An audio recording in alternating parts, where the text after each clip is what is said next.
bienvenida a Jorge Chamorro, que es psicoanalista, reside en Buenos Aires, participó de las fundaciones de la Escuela Freudiana de Buenos Aires, del Simposio del Campo Freudiano y de la Escuela de Orientación Lacaniana, de la cual fue su primer director.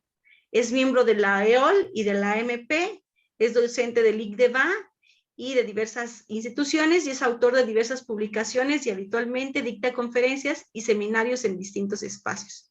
Y bueno, no necesita mayor presentación, creo que muchos seguimos un poco de su enseñanza y doy la palabra a Jorge. Adelante, Jorge. Bueno, muchas gracias por la invitación. Vamos a hablar así de psicosis. Entonces, me parece que todos tienen que remitirse, pero no a los consultorios, sino a la vida. Sí, y piensen si alguna vez han hablado hay alguien que está con el micrófono abierto que tiene que cerrarlo, es JLN, no sé qué es eso. Bueno, si ustedes dialogaron yo tengo recuerdos de hace muchos años, antes de llegar al psicoanálisis, etcétera, lo que era la experiencia de hablar con un psicótico desencadenado, porque hay varias versiones de la psicosis, no hay una sola. Si ustedes tienen esa experiencia y extraen sus consecuencias de eso, van a ver que es difícil conversar con un psicótico. Y entonces tenemos que tratar de captar cuál es la dificultad de hablar con un psicótico. Tenemos ahí un primer dato, ¿no? Que el psicótico en general tiene convicciones inapelables. Es decir, que tiene lo que se llama el síntoma de la certeza. Después vamos a ver los fundamentos de por qué tiene la certeza. Y entonces la certeza hace que con el psicótico, sea un paciente o sea alguien que uno encuentra en la calle, no hay un diálogo posible, más bien hay que escucharlo. Después veremos, por algo Jacques Lacan, cuando habla de la psicosis en su seminario 3, habla del analista en el lugar del secretario del alienado. Es decir, secretario, no conductor, ni tratamiento, ni terapéutica, ni nada. Secretario, o sea, toma nota de lo que dice. También hay que entender que cuando se dice secretario del alienado, no quiere decir que no haga nada y que solo tome nota. Quiere decir que aloja el discurso psicótico, el discurso de un sujeto psicótico, lo aloja. Y después las respuestas posibles veremos cuáles son. Digamos, una vez que uno tomó nota del discurso psicótico, que, vuelvo a decir, se sostiene de una certeza inapelable. No hay subjetividad. De hecho, uno de los síntomas de la psicosis es que no hay implicación subjetiva, o sea que hay algo ahí que hace barrera y que no hay efecto sujeto. Habrá que explicar un poquito lo que es un efecto sujeto, no hay implicación subjetiva, etc.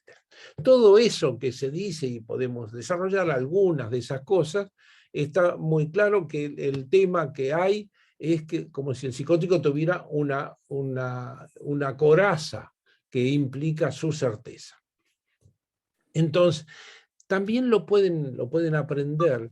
Hay en las familias, en nuestras familias, en las de ustedes, en las mías, sea en la familia cerca o en la familia más alejada, siempre hay algo que tiene que ver con la psicosis en algunos de los sujetos.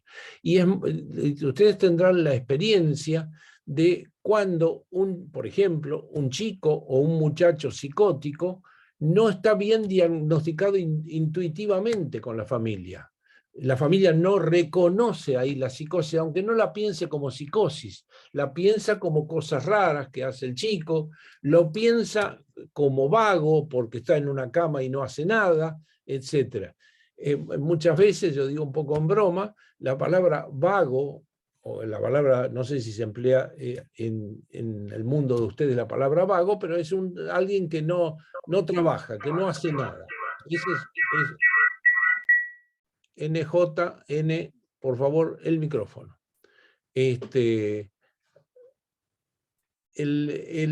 La palabra vago es alguien que, un holgazán, un sujeto, bueno, así intuitivamente a veces las familias llaman a un esquizofrénico, que no hace nada, que está tirado, que no tiene energía, que no tiene alegría, ni no tiene nada, es un despojado del contacto vital.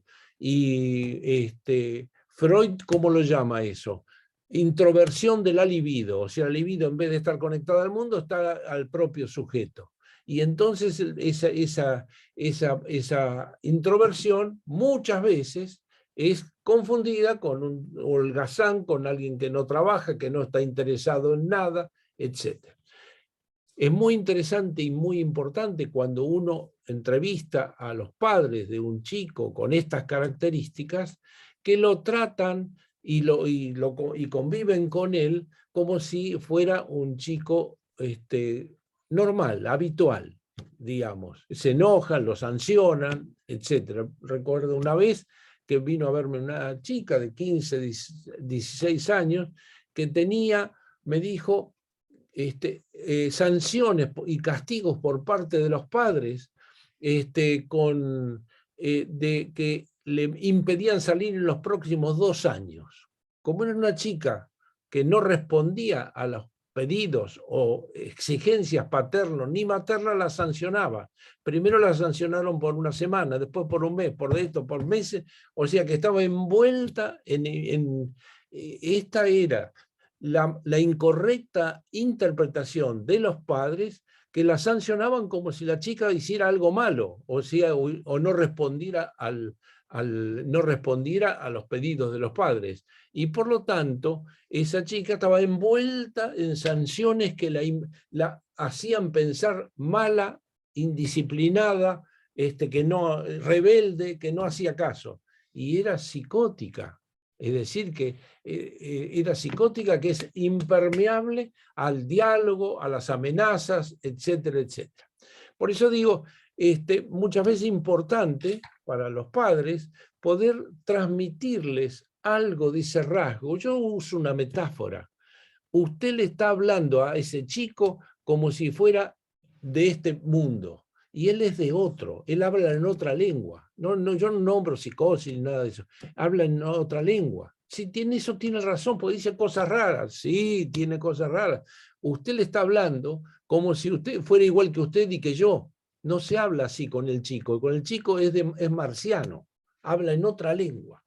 Por eso, digamos, es un esfuerzo de intentar que los padres, en vez de dialogar, sancionar, pedir y exigir, sepan que ahí hay algo que está cerrado sobre sí. Y cerrado sobre sí, toda búsqueda de ir, choca, agrede o desencadena en el chico recursos muy básicos y mecánicos con los que responde a la intrusión del otro.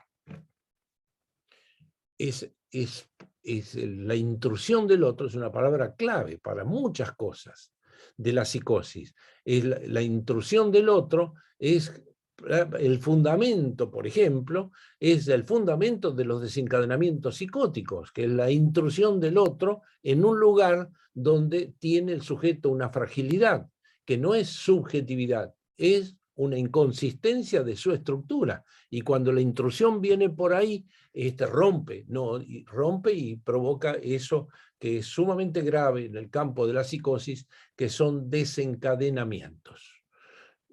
Sobre ese fondo, digamos, para hacer una aproximación lateral, recuerden que la psicosis, las 3 psicosis de las que uno puede mencionar, son psicosis que están definidas a partir del desencadenamiento. Por eso es muy importante ¿qué es un desencadenamiento? Porque, ¿viste? Uno dice desencadenamiento, después hay que ponerse de acuerdo en qué es exactamente un desencadenamiento. Seminario 3. ¿Qué dice Lacan? Prepsicosis. ¿Y qué es la prepsicosis? Porque tiene algo en común con la psicosis ordinaria. ¿Por qué? Porque no hay desencadenamiento, ni en la psicosis ordinaria ni en las prepsicosis. No hubo desencadenamiento. Pero la prepsicosis, como la dice Lacan, es una psicosis no desencadenada, pero que está dispuesta a desencadenarse en cualquier momento, por cuestiones mínimas de detalle, a veces desencadenan una psicosis. Les doy un ejemplo. Me vino a ver una mujer que no sabía qué hacer con su hija de 5 años, bióloga y demás, y que una mujer que tenía su profesión, daba clases en la universidad, tenía sus parejas no estables, pero tenía su pareja con el padre ex pareja de él, de ella, el padre de su hija. Todo ocurrió en una verdadera catástrofe psíquica por una pregunta que le hizo la nena y que no pudo responder, se quedó perpleja. La nena preguntó: mamá, ¿qué es la muerte? Y ella, en vez de responder, la muerte es esto, distintas figuras poéticas, reales, etcétera, como decía un padre a un hijo: ¿qué es la muerte, papá? Cuando el chico le preguntó eso, y hoy un hombre que viene a analizarse me dijo, el padre le dijo: morirte es que te meten en un cajón y te comen los gusanos. Esa fue la transmisión maravillosa que hizo el padre a su hijito. Que te comen los gusanos. Muy bien. O sea, para un chico decirle eso no es una especie de mensaje muy afectuoso y cariñoso, ¿no? Es un mensaje de transmitir el horror, digamos. Muy bien. Entonces, hay una psicosis que es prepsicosis, que son psicosis de estructura no antes del desencadenamiento, pero que hay que estar, tienen pequeños síntomas. Uno es la perplejidad y ciertos síntomas leves, tan leves que Lacan dice que no hay nada más parecido a una prepsicosis que una neurosis. O sea que es un neurótico con cositas raras, tan raras que uno familiarmente o uno como analista se puede, como se dice acá, comer una psicosis que no era psicosis, era una prepsicosis. Y de pronto se encontró, me ha pasado, como me quedé muy afectado por una situación de un sujeto que lo conocía de mucho tiempo, brillante, etcétera, y que un día, al marcarle en análisis, para mí estaba analizando a un neurótico, y le marqué su pasividad, que se lo marqué así, como la posición de indefensión frente a una mujer que lo golpeaba todo el tiempo. Y le interrogué su falta de reacción. Bueno, eso desencadenó un odio internacional contra mí, con todo tipo de denuncias, cartas, documentos, bueno, toda una serie de cosas, y el dato fue específicamente eso. Cuando fui a ponerlo en control ese caso, la respuesta del analista con el que controlé, a ver qué no vi de este sujeto, me dijo la frase, lo único que me respondió en el control fue la frase de Lacan: no hay nada más parecido a una psicosis a una prepsicosis que una neurosis. Este es el caso. Es decir, que hay algo ahí que yo entendí inmediatamente, no percibí algo. Bueno, esta frase a veces, no siempre, pero ocurren estas cosas, que es ese límite, que uno toca un botón inesperado, porque cuando el sujeto en cuestión contaba los golpes que le daba su mujer, los anotaba. llevaba la cuenta de los golpes a puño cerrado y públicamente, y no contaba ninguna reacción de él. Y yo primero escuché asombrado de los golpes, traía fotos y se presentaba con las heridas que le provocaban los golpes de puño en la cara que le daba a su mujer, y decía número 14, o sea, los enumeraba. Todo se desencadenó cuando le pregunté cuál era su reacción frente a esos golpes. No había reacción. Eso tiene un nombre también en el seminario 3, que es el síndrome de la pasividad, que es el tema de la psicosis en otro nivel. O sea que tenemos, para aproximarnos al campo de la psicosis, tenemos un dato crucial: certeza. Psicosis es la certeza, lo que es la indeterminación se llama neurosis. El neurótico tiene el síntoma estructural de la indeterminación y el psicótico tiene el síntoma estructural de la certeza. Muy importante esto, porque como Lacan va a tomar la psicosis como el camino que Freud siguió con la histeria para pensar el psicoanálisis, Lacan piensa sus últimos desarrollos con la estructura de la psicosis. Digamos que lo que hizo Freud con la histeria, Lacan lo hace con la psicosis. Pero ¿qué es todo esto? Es el camino que tiene un nivel de certeza por el cual avanza un análisis, avanza de la indeterminación a la certeza, o por lo menos a ciertas certezas. Después se puede decir muchas cosas sobre eso. Una cosa, ¿qué es la indeterminación de la neurosis? Dos versiones: la histeria. ¿Qué es la histeria y la indeterminación? Insatisfacción. ¿Qué es la indeterminación? Esto no es, y entonces aquello, y este no me gusta, y aquella otra no me gusta tampoco, no estoy conforme con esto. Con la insatisfacción, ¿qué hace la histeria? Demandas al otro. Por lo tanto, es el dato de la insatisfacción, que es una indeterminación. Por eso la histeria se mueve mucho al compás de sus indeterminaciones, llamémosle infelicidad, malestares, etcétera, etcétera.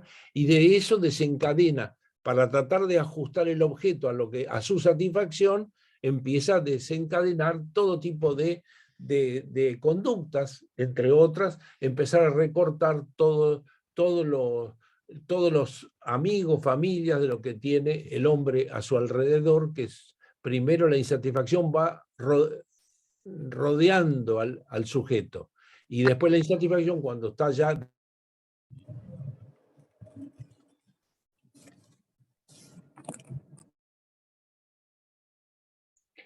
Está silenciado, Jorge. No sé por qué se silenció. ¿Cuándo se silenció? ¿Recién? Me salió un cartel. Sí, recién. Ah, bueno.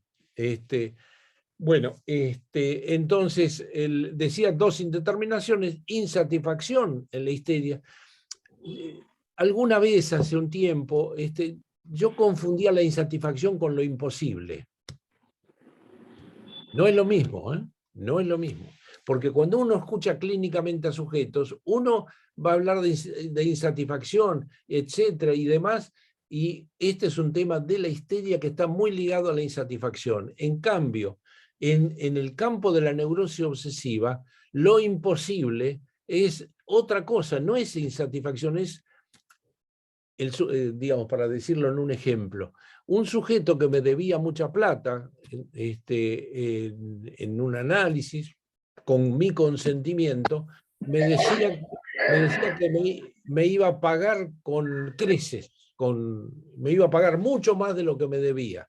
Y para eso me traía planos de no sé qué obras que iba a hacer, que nunca hizo, y que era hacía como el sujeto neurótico obsesivo plantea un imposible de realización. Para realizar lo que tiene que hacer, hazañas. Y la proeza, la hazaña, es el contacto de un neurótico obsesivo con lo imposible. Veremos después otros imposibles. ¿Cuál es la clásica indeterminación del neurótico obsesivo? La duda. ¿Qué hago? ¿Esto o aquello? Es La demanda de análisis muchas veces en un sujeto obsesivo es por la indeterminación que tiene la forma de dudar si tiene que casarse o no casarse, si tiene que hacer tal carrera o tal otra. Es la indeterminación en las dos figuras. En el psicótico no tenemos ese problema. No hay indeterminación, hay certeza. Los fundamentos de eso es que el sujeto neurótico está sostenido en lo que Jacques Lacan llama el inconsciente, que dice que está estructurado como un lenguaje, y el sujeto neurótico está sostenido en lo que se llama el mundo de los significantes. Y cuando uno está sostenido en el mundo de los significantes, tienen una particularidad, que nunca tienen, el diccionario tiene palabras fijas, ¿no? Tiene palabras, esto quiere decir esto. Bueno, el significante que construye nuestro inconsciente no hay palabra fija, se mueven todo el tiempo. O sea que se conectan, es como si fuera una bolsa llena de significantes que se cruzan. Y entonces, caballo quiere decir, se conecta al significante gato. Entonces los caballos maullan y los gatos ladran, etcétera. O sea que todo se mueve y no podés fijar un sentido. Esta es la clave. Un sujeto neurótico está pisando eso, por lo tanto, todo es indeterminación. Y entonces el sujeto neurótico es el sujeto de una cuestión de elementos móviles, y como tales se mueven también, y por eso el reflejo de eso es la indeterminación. En el caso de la psicosis, el sujeto psicótico no tiene eso, tiene un agujero ahí, que Lacan, como ustedes saben, lo llama forclusión, pero el efecto importante es que como hay una falla de lo simbólico, ese movimiento no está. ¿Y qué está? Está lo que podemos llamar un agujero simbólico. En ese agujero simbólico lo que nacen no son significantes que se mueven, sino una cosa muy importante que se llama, en el seminario 3 lo llaman neologismo, que es, o fenómeno anideico. Recuerden, este fenómeno anideico atraviesa toda la enseñanza de Lacan desde el primer seminario hasta el último. El fenómeno anideico es un fenómeno sin sentido, que irrumpe en el hablar como un fenómeno fijo. O sea que irrumpe en el hablar y ¿qué te hace? Te arruina la comunicación. Son fenómenos que no son para la comunicación, rompen la comunicación. Yo estoy hablando de esto, y si fuera un psicótico, de pronto, ojo que los psicóticos hablan como yo también, digamos, y hablamos todos así hasta que aparece el dato. Y entonces de pronto estoy hablando de esto y empiezo, imaginen la situación, y empiezo a decir, empiezo, y silencio. Y después digo, empiezo. Y después Betsy me pregunta que no entendemos qué es esto. Y yo digo, empiezo.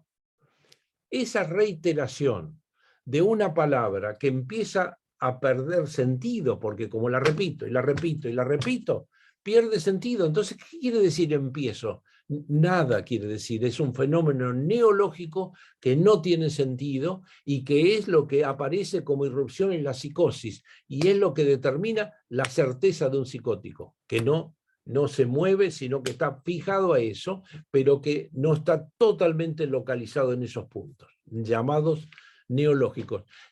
¿Saben cómo Lacan va a llamar a esos puntos neológicos? Letra y escritura. O sea que todo lo que va a decir Lacan sobre la letra, la escritura, tiene mucho que ver con el final del análisis, uno podría decir, la letra y la escritura es un fenómeno anideico, es un fenómeno que no tiene sentido y que sostiene el sujeto. Son los fenómenos que más localizan lo que siempre nos complica la vida, que es el goce. El goce, recuerden, el goce, ¿qué es el goce? Es un invento freudiano, y que Lacan lo retoma como goce, porque él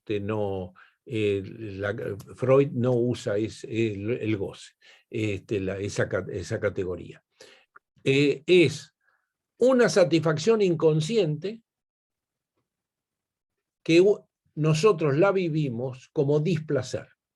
Cuando eso, el goce, pasa al campo del placer, ya no es ese goce, es otro. ¿Cómo se llama? Plus de goce. O sea, que es algo sacado del goce por el trabajo del análisis, incorporado al campo del placer. Entonces, que se entienda bien, porque siempre va a aparecer esa palabra, goce es una satisfacción inconsciente que aún lo que nos hace el mayor daño posible, sea hombre, mujer, cocaína o lo que fuere, que nos hace daño, no lo podemos dejar. ¿Cómo puede ser? Me decían los padres de una paciente mía, una mujer de 30 y pico de años, etcétera, que su pareja amorosa le había golpeado a su hija de 18 años con una silla en la cabeza. Y además el energúmeno, que tenía como el amor de su vida, había con una pistola 45 tirado tiros a la casa de los padres. Y entonces el padre dijo, ¿usted trata a mi hija? Me dijo, sí, viene acá. ¿Y cómo puede ser? Esa mujer está enferma. ¿Cómo va a estar con un sujeto que hace esas cosas y que anda a los tiros en la puerta de mi casa, sin que yo le haya hecho nada? Es decir, la respuesta ¿cuál es? La mujer decía lo mismo, ¿cómo puedo seguir con este desgraciado? Es decir, y la mujer decía, no puedo dejarlo. Ella decía que es amor. Nosotros decimos, es goce, una satisfacción inconsciente, probablemente una satisfacción de orden masoquista, que te sostiene y vos decís, no, que te deja pegado ahí, y ella lo pensaba como que era el amor de su vida. Entonces uno dice, qué raro este amor, ¿no? Es la cara de estrago del amor. Bueno, entonces vamos a esos fenómenos anideicos. El otro que siempre recomiendo para estas cosas es, si ustedes se acuerdan, el Moby Dick. El Melville es el autor de la novela muy importante de la literatura norteamericana que se llama Melville, Moby Dick. No me estoy refiriendo a Moby Dick, que también pueden leerla, pero como entretenimiento, preferiría Bartleby el escribiente. Lo recomiendo siempre. Bartleby el escribiente es la constitución de un fenómeno neológico, pero que no está de entrada como la psicosis, sino lo constituye en las respuestas que le da a un sujeto. ¿Cómo lo hace? Repitiendo una frase, como les daba el ejemplo yo hoy. Bueno, entonces tenemos psicosis antes del desencadenamiento, psicosis desencadenada, o sea, ahí no hay duda, delirio, alucinaciones, ese es un desencadenamiento. Y tenemos psicosis ordinaria, que sería la psicosis que nunca se desencadena. Estos son los tres tiempos. Prepsicosis es una psicosis con posibilidades de desencadenamiento. En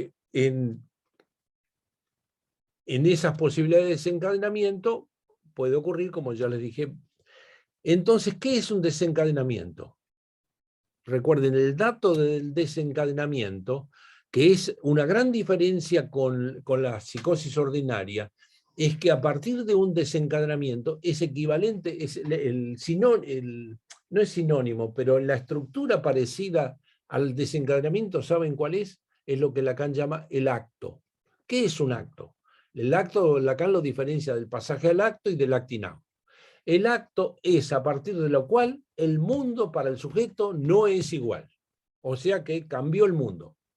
Lacan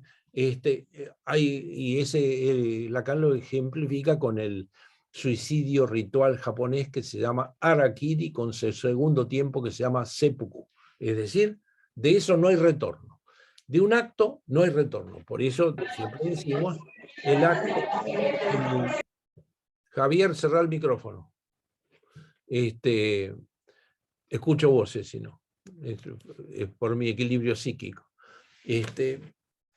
Bien, entonces, el acto es algo del que no volvemos. Un suicidio no se vuelve.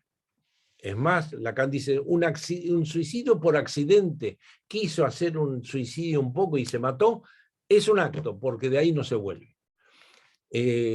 Un acto es también la entrada al análisis. La entrada al análisis es un acto. ¿Por qué es un acto? Porque el sujeto, no vamos a dedicarnos a eso hoy porque quiero dedicarme a la psicosis, pero un acto quiere decir en la entrada es porque en ese punto el sujeto se representa por un significante que no lo representaba hasta ese momento y que es una construcción del diálogo con un analista.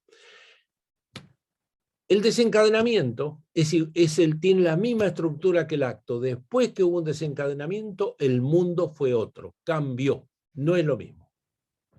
O sea que ahí hay una ruptura, una especie, no es al estilo Bachelard, que decía una ruptura epistemológica, o Marx hablaba de la acumulación cuantitativa que da el salto cualitativo, ruptura entre lo anterior y lo posterior. Es decir, que el mundo cambió en el acto y en el desencadenamiento psicótico. Esto es muy importante porque la psicosis ordinaria es como una especie de desencadenamiento que no cambia nada, es una irrupción inesperada e inexplicable en el sujeto que no cambia nada de su mundo y vuelve todo a su lugar. Ejemplo, un paciente mío que vino a verme porque hablando con su familia, no a los 5 años, sino a los 20, hablando con su familia, de pronto salió de su boca una voz de mujer. Pero no que se le afinó la voz, no, y no la escuchó solo él, sino que la hermana que estaba al lado le dijo, mujer, no, porque le salió una voz de mujer. ¿Vieron cuando se habla de trauma? Para nosotros el trauma no es el trauma en el sentido de Freud, un trauma de la realidad que el aparato psíquico no lo puede absorber por envergadura o por repetición. No es eso, no es un trauma de la realidad, es lo que te tocó un botón que afectó tu equilibrio. Eso es un trauma. Sí, por eso el trauma puede ser cualquier cosita que enganche con lo que se llama la subjetividad y allí se arma el trauma. El trauma no es de la realidad, sino es del cruce entre las satisfacciones más profundas de un sujeto y un hecho de la vida o del discurso, etc. Bueno, este sujeto irrumpió eso. ¿Y después qué ocurrió? Después no ocurrió más nada. Vino a preguntarse en el trabajo conmigo si sería que él quería ser mujer, que no tenía ningún dato. O sea, lo quiso significar de muchas formas y no pudo, porque toda su posición no daba signos que avalaran la idea de que él quería ser una mujer. Y intentó significarlo así, no hubo forma. Irrupción, voz de mujer, lo único que le produjo es un efecto de lentificar su discurso. Yo noté que hablaba despacio. Cuando le pregunté por qué hablaba, si siempre hablaba así, dice, no, desde ese día hablo así. Y le dije, ¿por qué? Porque tengo miedo que me vuelva a salir esa voz, que me afectó muchísimo. Entonces, el sujeto quedó traumatizado por esa voz que irrumpió. En análisis era un sujeto totalmente, no es que el mundo cambió, él siguió haciendo todo el tiempo, se dedicaba a una publicación ligada a las carreras de caballos, una cosa muy particular, y el sujeto nunca, todo siguió igual, no cambió nada, pero tuvo lo que se llama una irrupción de este orden que lo sorprendió, pero no lo desencadenó. ¿Entiendes? Porque ahí sí no hay una discusión. ¿Eso fue un desencadenamiento? No. ¿O no? Porque, bueno, fue una irrupción. El desencadenamiento es como le pasó a la mujer que la hija le preguntó qué era la muerte y se quedó perpleja. ¿Y qué hizo después? Tuvo un desencadenamiento irrefrenable de alucinaciones, de delirios, etc., hasta que murió. 4 años después después de sucesivas internaciones, salía de la internación y volvía a desencadenarse, etc. Fue una cosa que no hubo forma de compensarla ni con medicación, ni con internaciones, ni nada. La policía la sacaba de los balcones porque gritaba en los balcones, de distintas formas, irregulable. Todo por una preguntita inocente. ¿Qué es la muerte, mamá?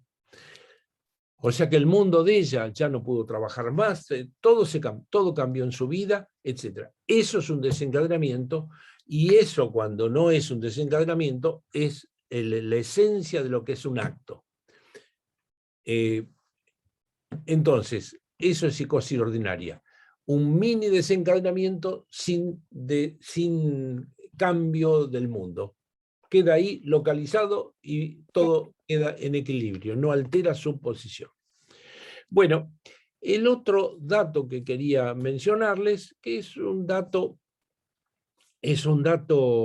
digamos, que es un dato que sirve, como en todas las cosas, la psicosis siempre se junta con el fin del análisis. Les mencionaba la escritura, las letras, todo eso tiene que ver con el final del análisis, tiene que ver con la certeza, o sea que empiezan a converger muchos datos de la psicosis, como Lacan los piensa, y muchos datos del final del análisis. Convergen estos dos puntos.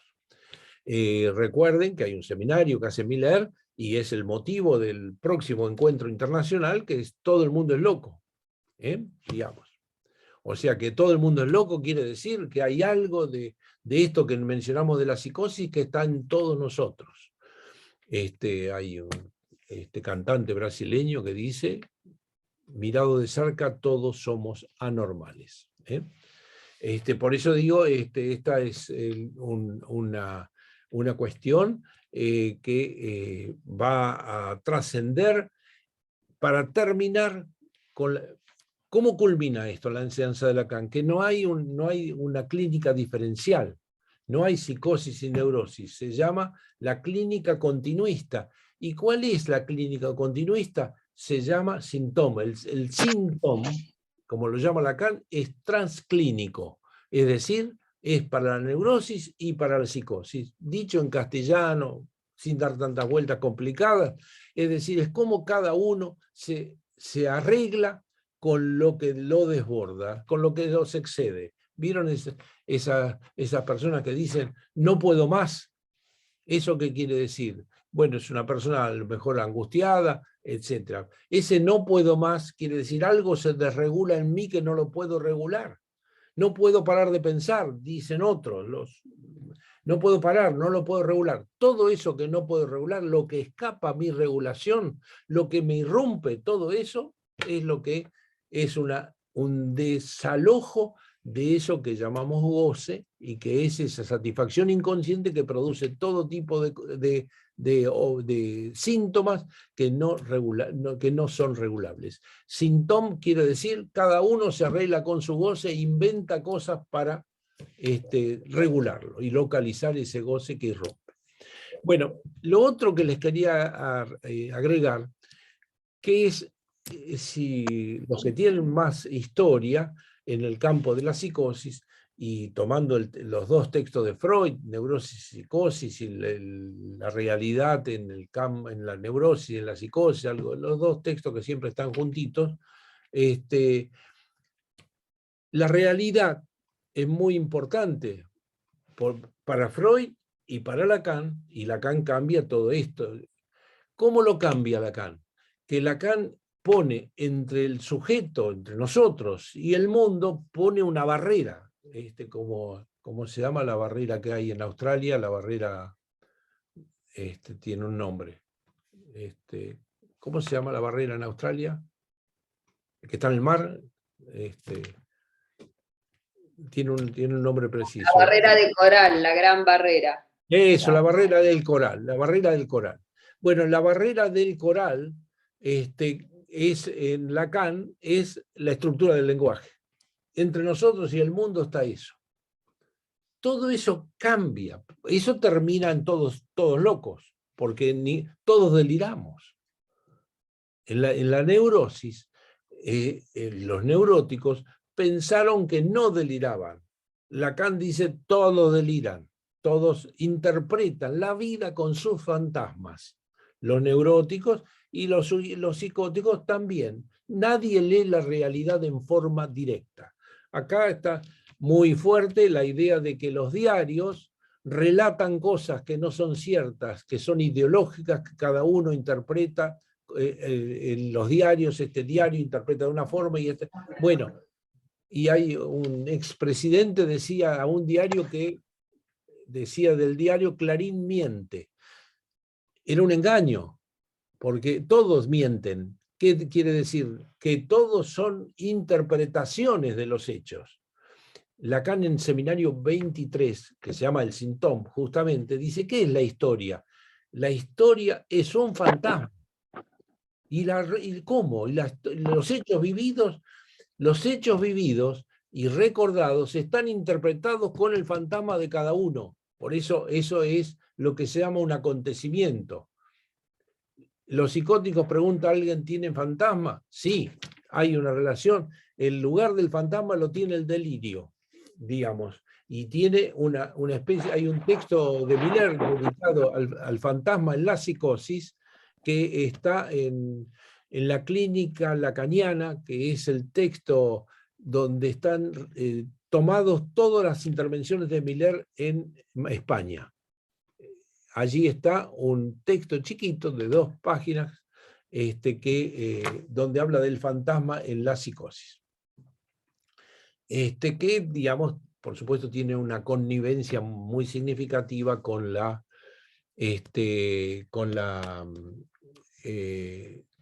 el delirio. Fantasma, delirio, ahí se juntan mucho. Bueno, a lo que iba es a algo que siempre, por lo menos en mis primeras experiencias con el campo de la psicosis, cuando alguien dice, pasó en mi vida tal cosa, y uno sospecha psicosis, que hay algo de la psicosis en un sujeto, inclusive en los pacientes actuales, con todo esto que leímos en Lacan y demás, uno se pregunta, ¿está delirando? ¿Es un delirio o es cierto? Digamos, ese es cierto, es lo que Lacan barre del psicoanálisis. Eso es la relación con la verdad y con la realidad que Lacan la desarticula. Eso es Aristóteles, la verdad es una categoría de adecuación a la cosa, a la realidad. Esta es la figura aristotélica de la verdad. La verdad es adecuación. Y más bien Lacan se desplaza, porque la realidad, no llegamos nunca a la realidad, llegamos en todo caso a lo real, que es otra cosa, y en esa adecuación Lacan va a decir que la verdad tiene estructura de ficción, no de adecuación. Esta es la idea. En estos despegues, en un momento muy determinado, el neurótico tenía una adecuación con la realidad, por lo menos creo haberlo dicho unas cuantas veces antes de leer a Lacan y demás, que el neurótico tenía una adecuación a la realidad y que la palabra que empleábamos era el psicótico tiene una ruptura con la realidad.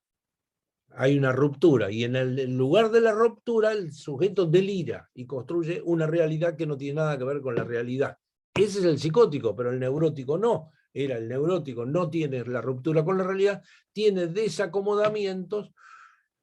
Y un tipo como Sándor Ferenczi que decía que el psicoanálisis te curaba de las fantasías y que cuando te curaba de la fantasía, nosotros decimos, el psicoanálisis lacaniano se cura en la fantasía, se cura en el fantasma fundamental y en el síntoma. Eso produce efectos curativos.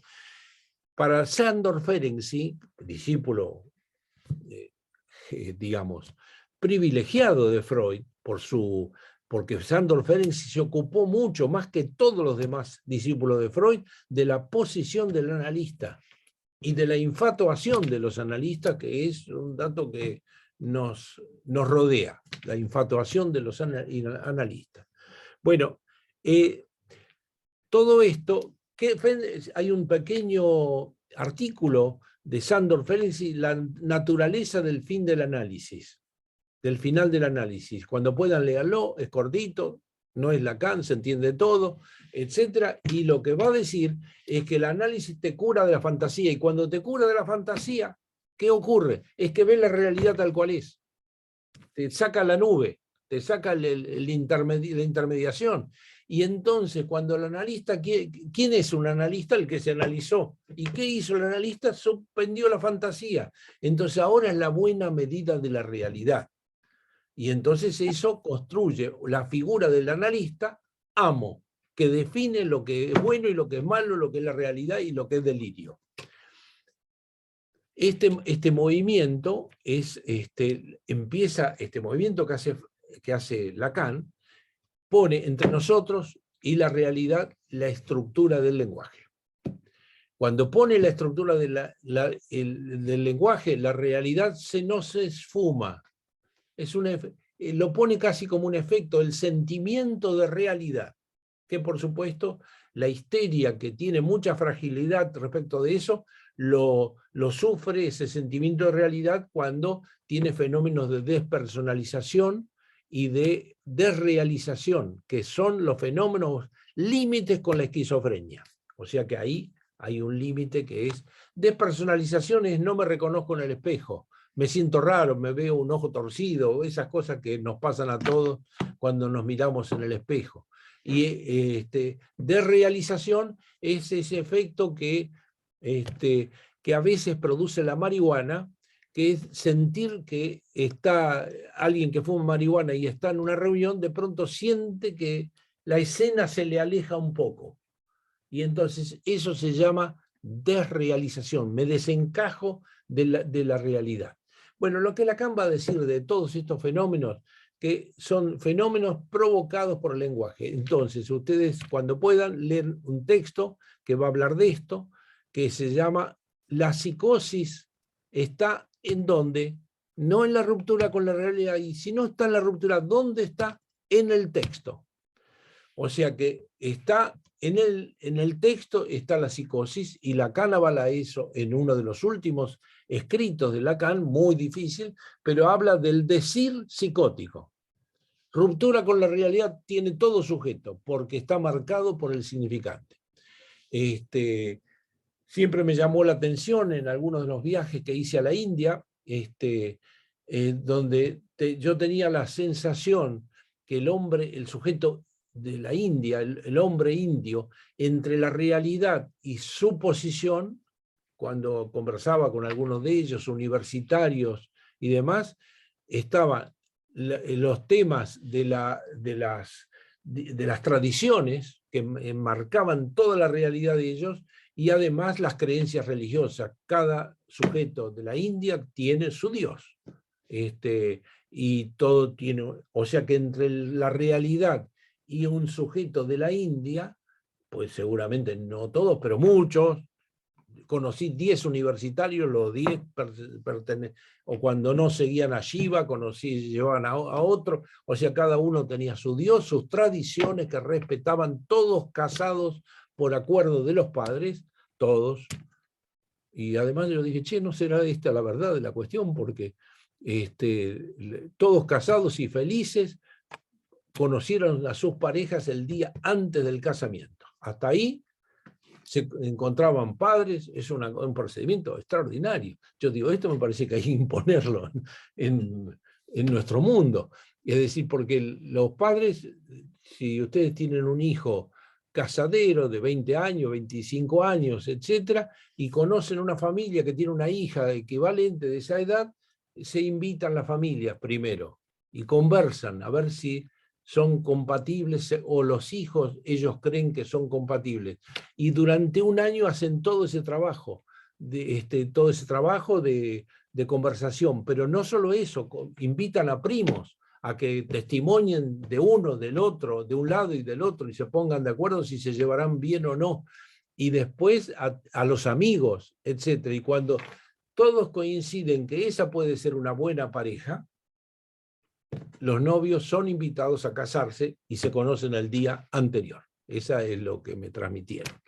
Y todos después tienen todo muy organizado, o sea que los novios van a vivir, los casados, el nuevo matrimonio vive en la casa de los suegros de la chica, o sea que en la casa de los padres del señor casado recién, con toda una estructura muy importante, con algunas connotaciones freudianas, que es suegro y nuera, cuando están solos en la casa no se pueden dirigir la palabra. O sea, si la nuera quiere, el suegro quiere comer, el mandamás de la casa, el amo de la casa quiere comer, dice, quiero tomar sopa. No le dice, fulanita, dame sopa. Sino dice, y eso lo quise proponer a mi familia, pero no me hicieron caso. Cuando está el abuelo, los niños, como mi nieto, le pide permiso al padre para comer algo, pide permiso para todo. Yo le digo, cuando estoy yo en la mesa, me tenés que pedir permiso a mí. Ni pelota, ni uno, ni el otro, no me hicieron caso.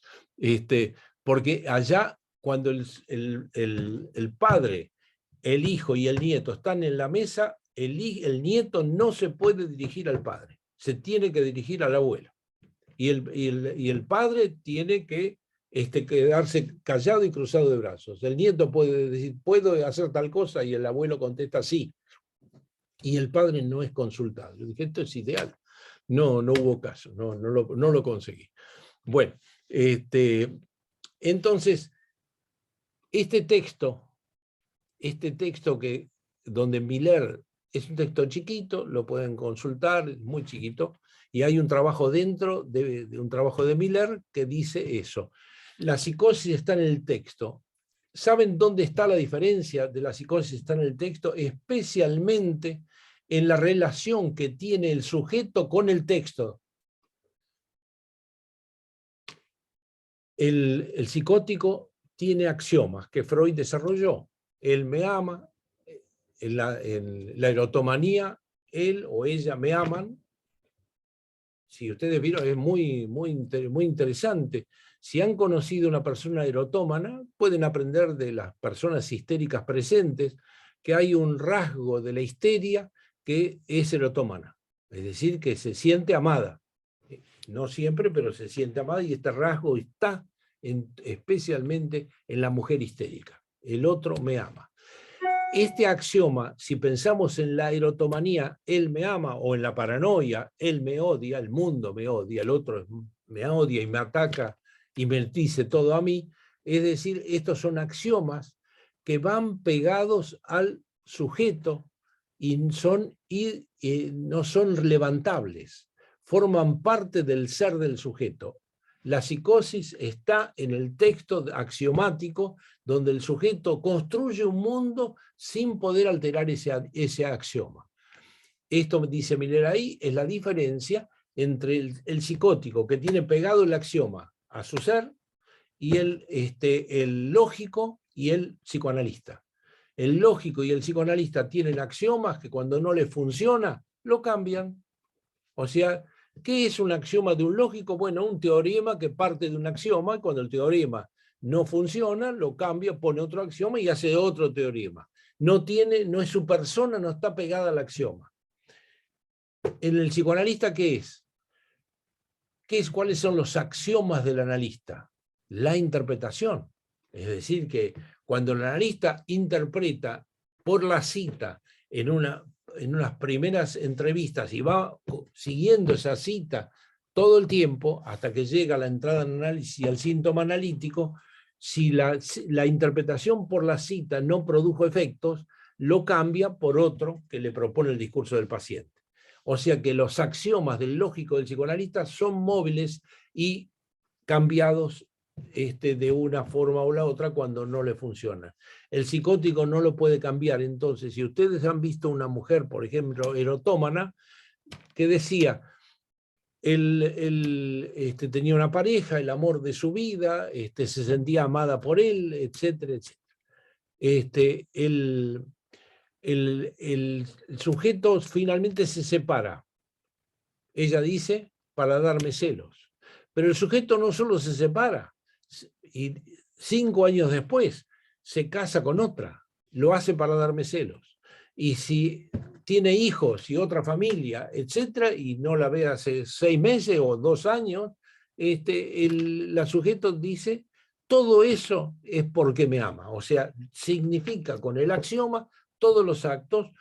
Otra chica, pobrecita, digamos que lindaba entre la histeria y decía, entre la histeria y la erotomanía, decía, él me ama, y lo seguía y le tocaba el timbre todo el tiempo. Él le dio una cachetada para sacársela de encima.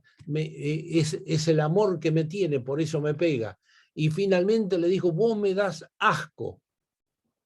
Y yo le dije, entonces, no, él me quiere, pero me dice esas cosas para sacudirme. ¿Entienden? Es inamovible, inapelable, es un axioma que es eso, eso entre otras cosas, es la psicosis está en el texto, es la relación que el sujeto psicótico tiene con el texto. Recuerden también que el psicótico, cuando sueña, no tiene formaciones del inconsciente, pero sí tiene sueños. Pero el sueño no es una formación del inconsciente. El sueño entra para el psicótico por la misma vía que entra la alucinación. O sea que es algo que sale de él, que él no lo asimila, sino que ahí hay que ver el sueño del psicótico se acerca más a lo que Freud empezó a encontrar en el mundo de los sueños, que eran los sueños premonitorios, que en el sentido común también soñé que me voy a morir y entonces a ver si es un anuncio. Bueno, esos son los sueños premonitorios. El sujeto psicótico tiene, obvio, una relación de certeza, no de interrogación, con el mensaje que recibe de afuera de él, de parte de los sueños. Eso se llama, en la enseñanza de Lacan, en vez de las respuestas del otro, con mayúscula, las respuestas de lo real. O sea, la irrupción de lo real. Y termino, porque ya estamos casi en tiempo, termino con esto. El otro dato muy importante, que ya lo mencioné indirectamente, es la iniciativa del otro. La iniciativa del otro es cuando el otro viene sobre mí. Cuando el otro viene sobre mí, puede ser un otro neurótico, puede ser cuando el otro viene sobre mí, ¿qué me hace? Bueno, distintas formas que ustedes vivirán en la vida de ustedes y demás. El otro me demanda cosas, por ejemplo, ¿no? Me acosa con demandas todo el tiempo.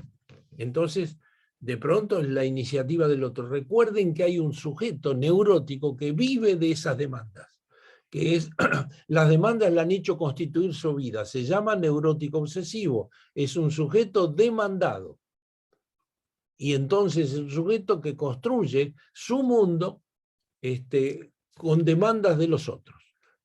¿Cuál es el problema de constituir un mundo demandado por otros, padres cuando era chico, después mujer cuando más grande, o lo que fuere, digamos que lo demanda? Que el precio de eso es que el sujeto neurótico obsesivo no conoce su deseo, conoce la imposición por la vía de la demanda de los deseos del otro. Y el precio, cuando uno no está sostenido en deseos propios, ¿qué pasa? Uno pierde el sentido de la vida. De pronto se desacomoda algo del otro y uno pierde el sentido de la vida. Y hay sujetos que tienen eso muy fuerte, que de pronto les pierde sentido todo lo que hacen. Y entonces eso es la falla. O lo otro, el neurótico obsesivo, ¿vieron? Tiene como el deseo blando, porque empieza una cosa y se le diluye, pierde, no, ya no tengo más ganas, hace la hazañas. Voy contando casos. La hermosa mujer de su íntimo amigo, años en análisis hablando de esa mujer, tuvo la desgracia de que esa mujer una vez se separó y se le acercó. 3 meses duró, años pensando en esa mujer. Cuando la tuvo, no la deseaba y además no entendía por qué le había sido tan importante esa mujer cuando no estaba en carne y hueso al lado de él. Por eso, digamos, el deseo del neurótico obsesivo está afectado por por la demanda del otro a la que ha respondido. Su deseo es responder a la demanda del otro, pero cuando uno responde, construye una vida, y ustedes lo podrán ver, los chicos y demás, como un chico neurótico constituye al lado de él a una mujer que lo demanda y lo hace hacer cosas, y lo hace hacer muchas cosas que el chico a lo mejor no era lo suyo, pero respondiendo a demandas termina haciendo y siendo cosas que a los 60 años descubre que no era lo de él, ni la mujer, ni los hijos, ni nada. Es decir, eso es vivir demandado por el otro. ¿Cuál es el límite psicótico de esto? Es que el psicótico sufre de iniciativa del otro, y entonces es muy importante, porque es el límite entre la neurosis obsesiva y la psicosis. La iniciativa del otro es cuando el otro irrumpe sobre el sujeto, pero la diferencia es que cuando se trata de un neurótico, del otro lado hay un sujeto que responde a la demanda, pero hay un sujeto. Y cuando el psicótico escucha una voz que lo determina, que se llama la iniciativa del otro, que le dice matate, no puede hacer otra cosa que matarse. Es decir, responde inapelablemente a esa iniciativa del otro. Y eso Lacan le pone nombres un poco complicados. Cuando un sujeto tiene esa iniciativa, sufre de esa iniciativa del otro, quiere decir que el otro de ese sujeto es un otro que el otro lo llama el otro del goce. Cuando el goce se te va encima, te determina, no te da chance, no te da elección. Una última cosa desde el punto de vista clínico. ¿Cómo acercarse a un sujeto psicótico? ¿Cómo tratarse con un sujeto psicótico ahora en el trabajo analítico? Primer dato que todos debemos hacer son dos, esenciales. Primer dato, saber rápidamente qué lo compensa y qué lo descompensa, porque ahí nosotros tenemos que esquivar ciertos temas y alentar otros. O sea que nosotros tenemos que hacer inmediatamente una especie de organigrama de qué lo desequilibra, qué lo descompensa y qué lo compensa. Ejemplo, una abogada que me vino a ver y demás. Cada vez que empezaba a contarme que se sentía atraída por otras mujeres y empezaba con toda una especie de delirio homosexual, terminaba internada. Entre ellas se tiró, por suerte, de un primer piso, cuando empezó con esa agitación homosexual y demás, que es un poco esta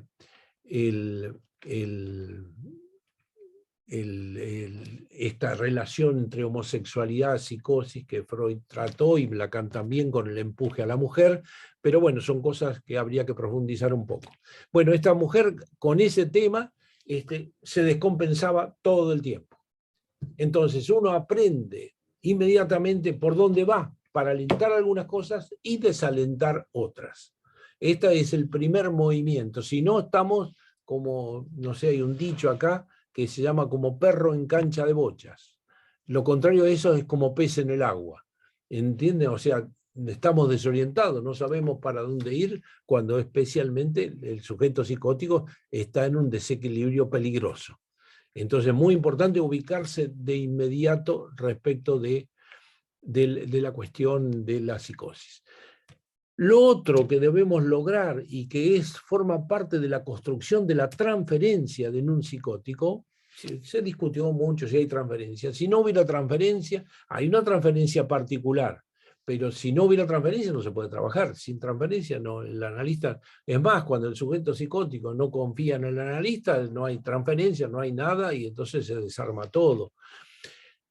Les doy un signo al que yo me inventé en mi trabajo con psicóticos.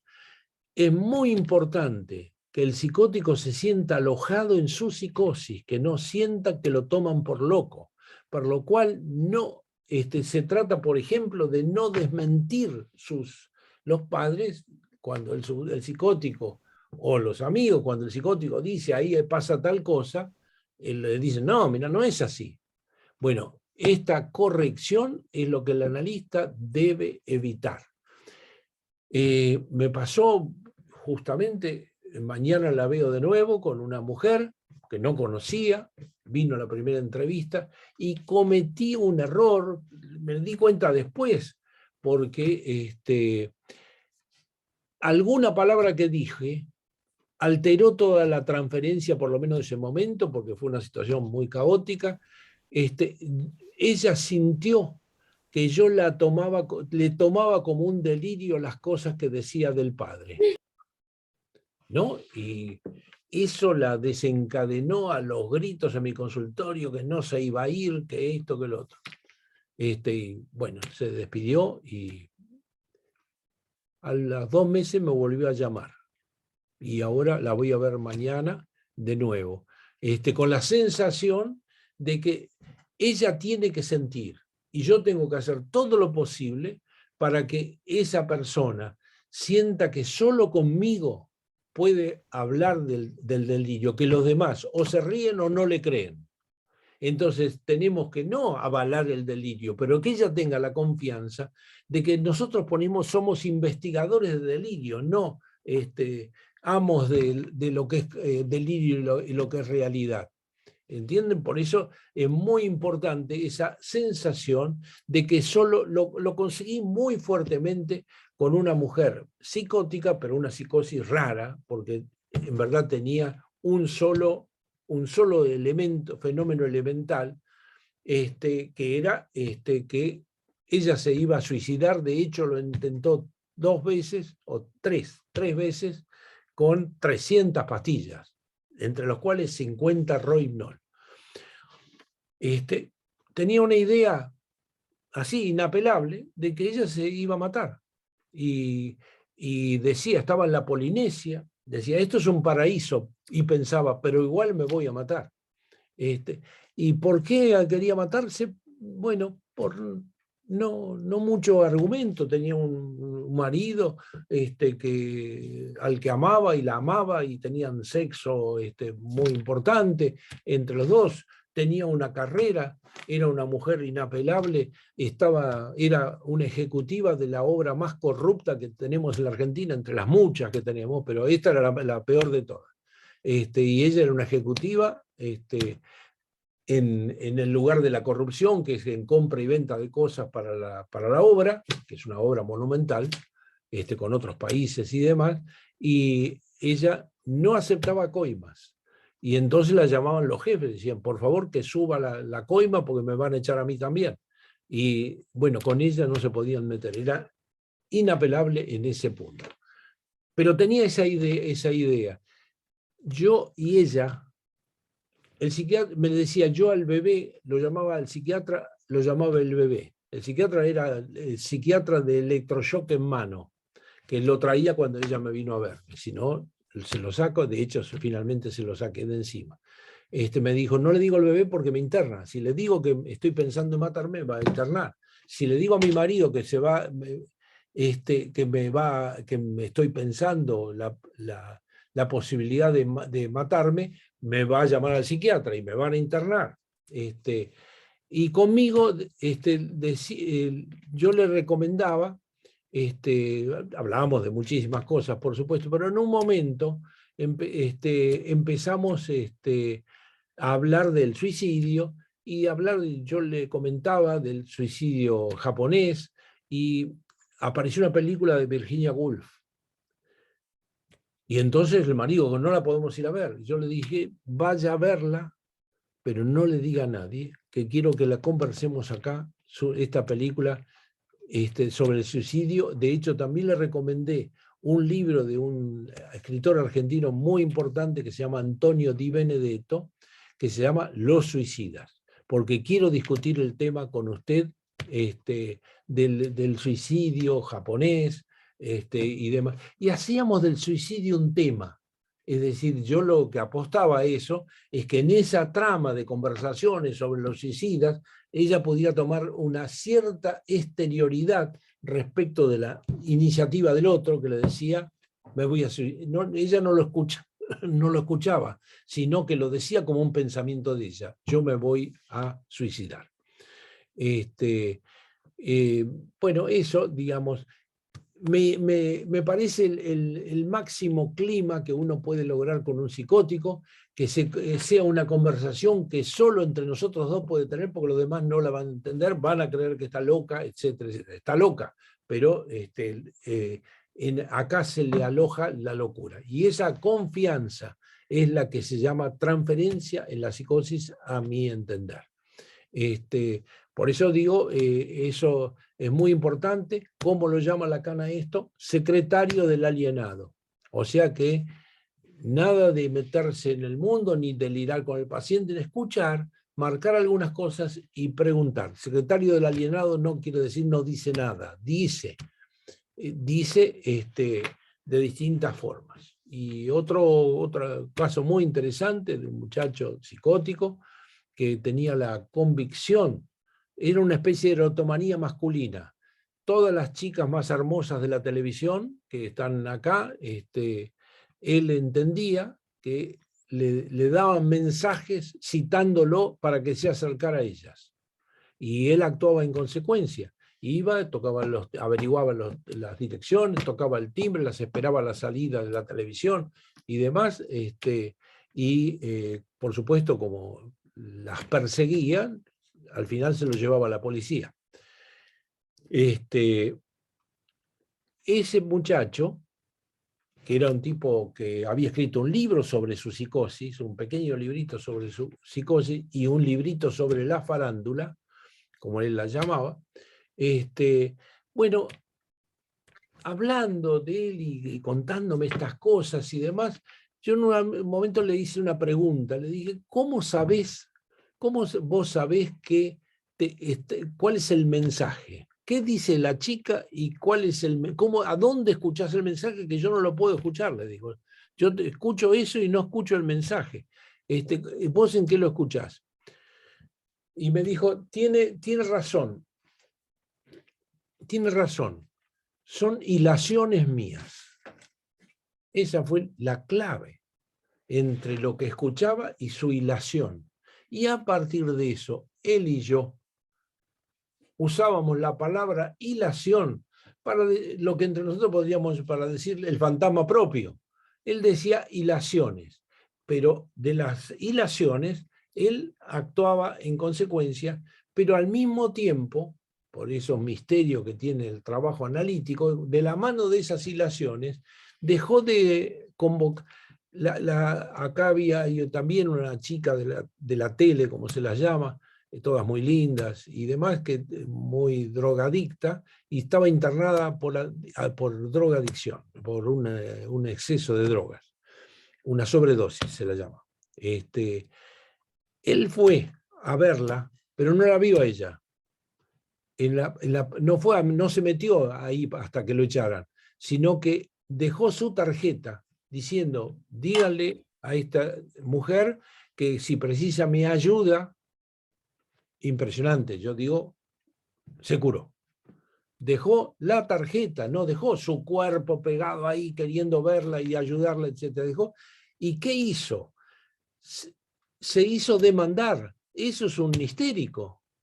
¿Entendés? No es un psicótico que va con la convicción de que la tiene que salvar, sino que eso es un histérico. Dejó la tarjeta, no dejó un símbolo de él para que la chica, si quería, lo llamara. Esta es la construcción que fue haciendo un sujeto que fue llevado por la policía muchas veces y demás. Me pareció que era un dato. Notablemente, al final bajó a tierra, digamos. ¿Qué bajó a tierra? Que empezó a engancharse con una vecina, ya no con las chicas allá lejos y demás, sino con una vecina, que además le correspondió a sus propuestas amorosos sexuales. No pudo tener una sola erección, hasta que se dio cuenta que esa mujer no era una mujer para él, sino era una amiga. Y por lo tanto, se hizo amigo de ella y demás, y se alejó de la temática de las mujeres. Recuerden que la mujer y el cuerpo de la mujer es un severo riesgo para un sujeto psicótico. Y bueno, eso me pareció que ese muchacho terminó escribiendo un libro sobre todo el proceso que hizo conmigo, un librito chico, escribía muy bien, no vive acá en la capital, sino vive en un pueblo de la provincia, tienen un diario, como escribe muy bien, empezó a poner notas, bueno, terminó siendo el director del diario. Escribía muy bien y terminó como director del diario. Como era director del diario, lo llamaron de una radio del lugar, y para que fuera el que dirigía la radio. Y empezaba él a hacer entrevistas. Entre las entrevistas me hizo una entrevista a mí, digamos, como director del diario de esa zona. Me hizo una entrevista a mí, a alguna persona del arte, muy importantes acá en la Argentina, que yo le recomendé y aceptaron hacerle, él les hizo entrevistas también, o sea que terminó siendo director de un diario y locutor de una radio. Después, de una u otra forma, eso se le fue cayendo, no lo pudo sostener, lo sostuvo un par de años y después decayó. Bueno, para no pensar que uno hace maravillas, son construcciones posibles, pero siempre endebles. Bueno, Betsy, estamos en la hora. Sí, no sé si... Vi alguna manito, creo Sí, que... si damos paso a algunas 2 o 3 preguntas, si te parece. Dale, ¿cómo no? Con No mucho sé gusto. si alguien tiene alguna pregunta, puede habilitar el micrófono y decir la pregunta. Muy bien. O levantar la manito, tienen, a donde dice reacciones, dice levantar la mano, ponen la mano y les damos la palabra. Juan estaba por ahí, vi un sujeto llamado Juan. Hola. Levantó. Sí. ¿Qué tal? Acá está, Juan. Sí, yo había levantado la mano. Pareció que habías levantado la mano. No, bueno, acá no aceptamos arrepentimiento, por eso el que levantamos la mano lo agarramos y lo ponemos en la palestra de nuevo. Bueno, me pareció muy, muy interesante, muy lindo toda la charla sobre la clínica de la psicosis. Pasa que, claro, lo que yo venía siguiendo de cómo es el tratamiento en un neurótico, digamos, es quitarle sentido a por ahí a lo que dice, y en este caso sería un riesgo, ¿no es cierto?, en el psicótico, pero sí es como que le va siguiendo, por lo que yo iba escuchando, le va siguiendo el delirio, por decirlo así, y ver a dónde se puede enganchar en algo más o menos útil para la vida. Bueno, me parece interesante que no es no hablar del delirio, sino dejar que, como me da la sensación, como un pez que tira, como uno está pescando y deja que vaya el pez a ver, que vaya, por decirlo así, enganche el anzuelo, pero hay que dejarlo el reel que se vaya, porque si lo tironea se corta y chau.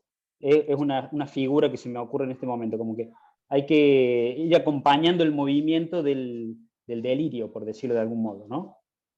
Bueno, ese es un comentario.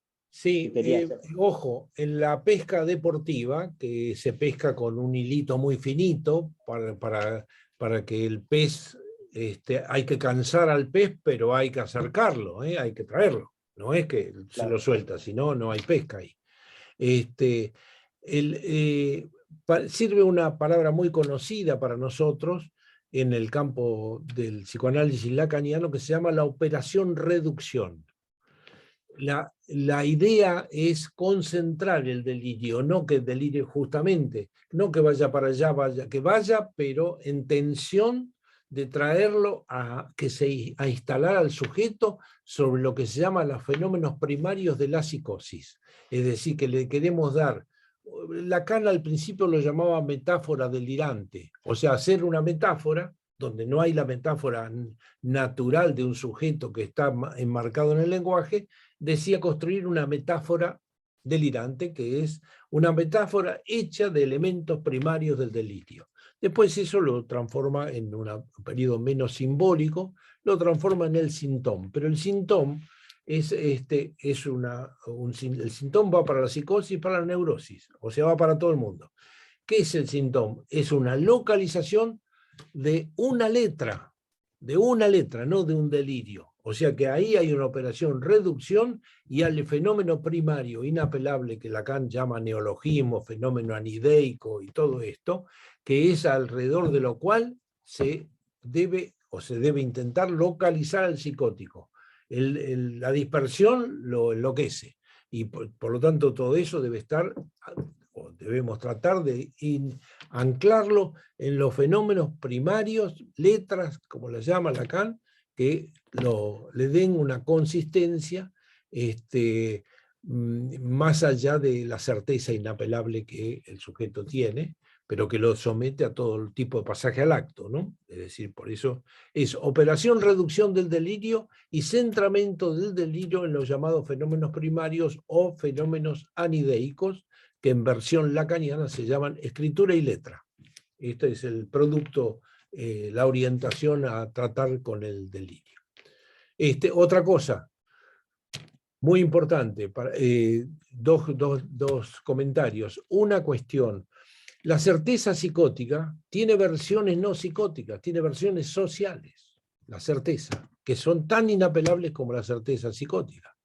Es decir, toda la cuestión, por ejemplo, en el orden político, la militancia implica certezas inapelables, y hay fenómenos que son inapelables. Si vos a un militante con sus convicciones inapelables, o en el campo del feminismo, donde hay tanta inflamación combativa, cualquier interrogación es una complicación de la práctica del análisis que interroga certezas. Y hay mundos, sea en la militancia política o en la militancia del feminismo, etcétera, donde la interrogación no es posible ni conveniente, porque es sentida como una crítica o un ataque.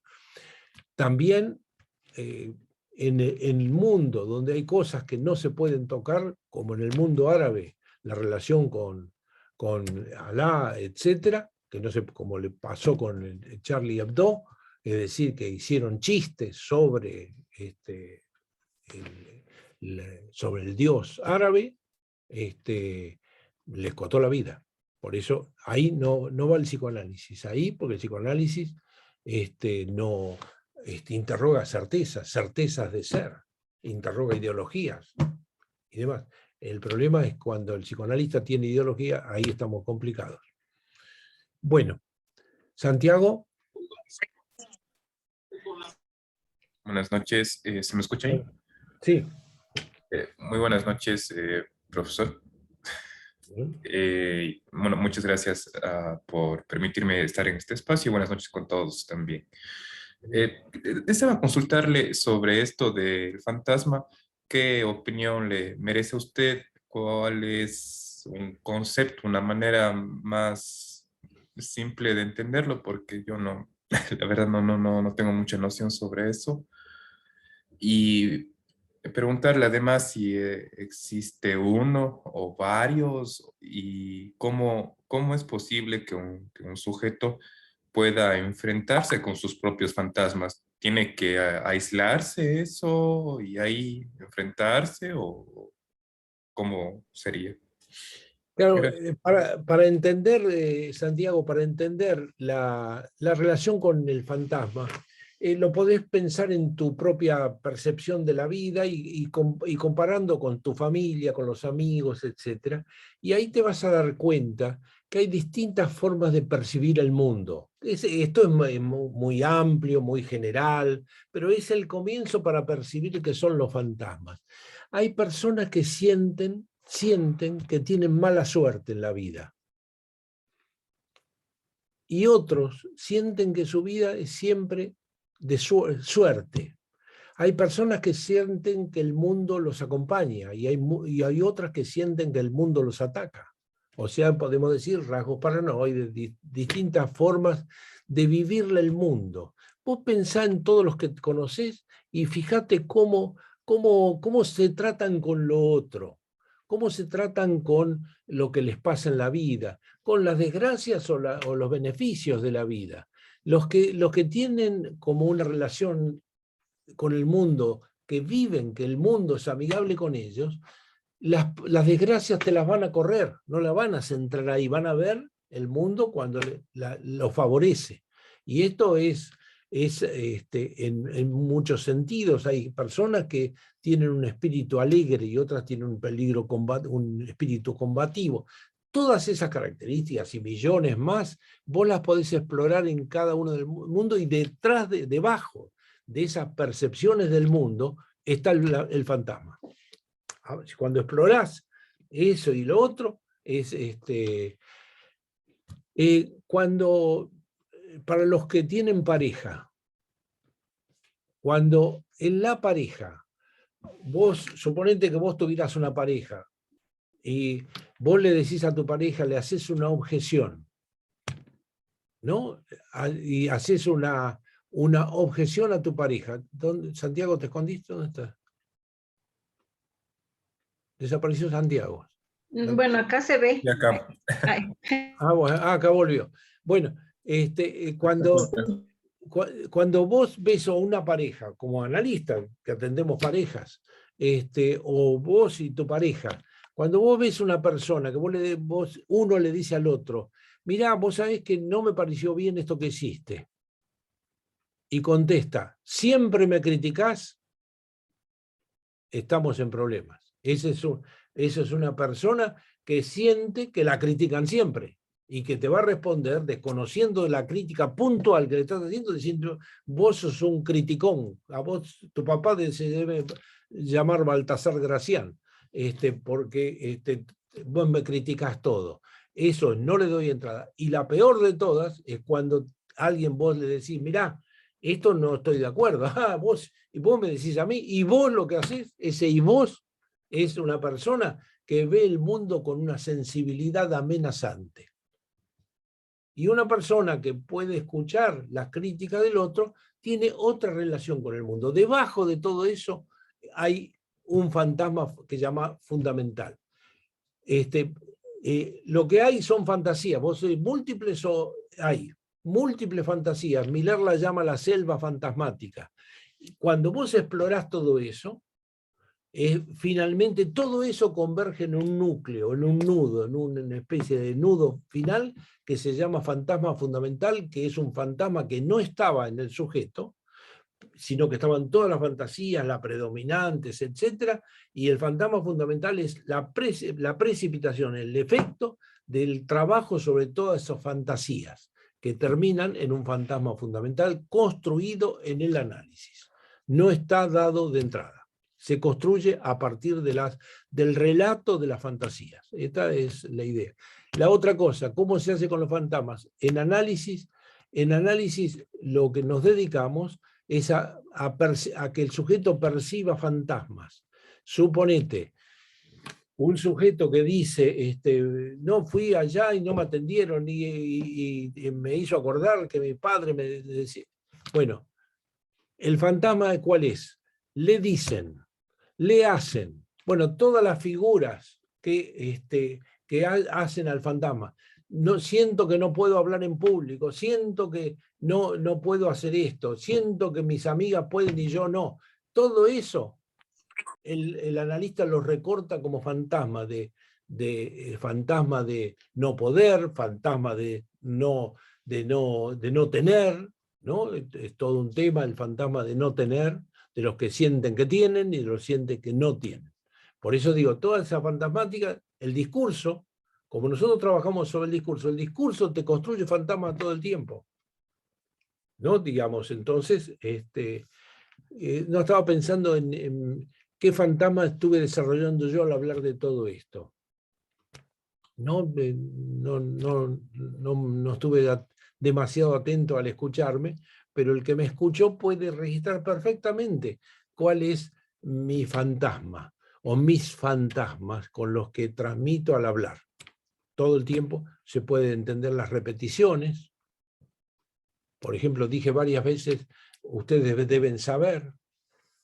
Y ese fantasma, ¿qué es? Si yo digo en una conferencia, ustedes deben saber, estoy luchando con un fantasma de no decir cosas que todo el mundo sabe. ¿Entendés? Estoy ahí peleando con un fantasma que les estoy explicando una cosa que me miran así diciendo, che, esto ya lo sabemos todo. Entonces estoy diciendo, yo sé que ustedes lo saben. A lo mejor no saben nada. Pero lucho con el fantasma de repetir cosas ya sabidas, por ejemplo. Bueno, Laura. Hola Jorge, saludos Hola. de Córdoba, ¿cómo estás? Muchas Bueno, gracias por este momento. muchas gracias. No me hable de Córdoba, que me despierta la nostalgia de estar en la montaña de Córdoba. Te esperamos por acá entonces. Jorge, tengo ahí una cosa que te hice una pregunta hace un tiempito atrás y me la respondiste, pero igual me quedó como eso, ¿no? Como algo inconcluso. Bueno, de todo esto se trata de lo inconcluso, pero... Escuchan, ¿no? Escuchan, Santiago, presta atención al fantasma. Primero, no explico las cosas bien, primero de todo. O bien, no, lo que pero me salvo pensando en el fantasma... esta mina es insatisfecha, le expliqué, le conté y dice que no me le alcanzó. Una vez, no les cuento, había acá un tipo que era así. Sí, dale. Pensando en lo que es el transitar un análisis, en el descubrir esto, ¿no? Este velo que tenemos todos, ¿no? Sí. Todavía no logro entender la sociedad que se me viene esa palabra en la cabeza, en realidad, que sería el delirio con el fantasma del psicótico. Pensando en el objeto, ¿no? Que, digamos, como se dice, lo tiene en el bolsillo, digamos. Todavía no logro cerrar la idea de qué construcción sería en el psicótico un fantasma, como para velar la realidad. Si me podés ayudar con eso. No, una cosa, no está la realidad, está el delirio. La base de la construcción de un fantasma más localizado que un delirio desarmado, especialmente ligado a la esquizofrenia, que el delirio paranoico es más consistente y articulado, la idea no es la realidad está fuera de juego. La idea es pasar del delirio a un fantasma más organizado, orgánico y más reducido. Esta es la idea. Santiago, ¿a Laura le subrayarías alguna palabra de las que acaba de decir? No, bueno, me parece que no está concentrado. Velo dijo. ¿Entendés? El velo. Velo, ¿qué tienen que ver los velos acá? Dígame, si no estamos en ninguna fiesta árabe con los velos, ¿no? Por eso uno puede tirar de una palabra y apuntar a localizar una fantasmática del otro, que en este caso sería el velo, suponete. Porque es una palabra que uno puede destacar. El velo lo usó Laura como una metáfora, y entonces todo esto puede ser. Fantasma es eso, es despegar los fantasmas de la realidad. Uno cuando habla quiere hablar de la realidad, pero en verdad habla de los fantasmas, porque el lenguaje está metido en el medio. Y entonces el trabajo es despegar de la realidad los fantasmas. ¿Qué dice Freud sobre esto? Dice que cuando la realidad es muy potente, te aplasta los fantasmas. Entonces, a alguien que se le murió toda la familia, no estamos en momento porque los fantasmas están todos aplastados por la tragedia que está viviendo. Y entonces no es un buen momento para el análisis. Habrá que esperar, acompañar, hasta que la realidad se calle un poco y aparezcan entonces la posibilidad de hablar de fantasmas. Lo mismo con la angustia desencadenada. Bueno, Betsy, me parece que ya es la hora. Jorge, te agradecemos mucho. A nombre de División Lacaniana, agradecemos a todos los presentes y su participación, y sin duda a Jorge por aceptar la invitación. Nada más hacerles el comentario, en septiembre iniciamos el otro ciclo del trabajo del seminario de psicosis y vamos a abordar un poco lo de psicosis infantil. Para quienes estén interesados, en las redes de División Lacaniana va a salir la información. Gracias a todos, buenas noches, Jorge. Buenas noches, gracias.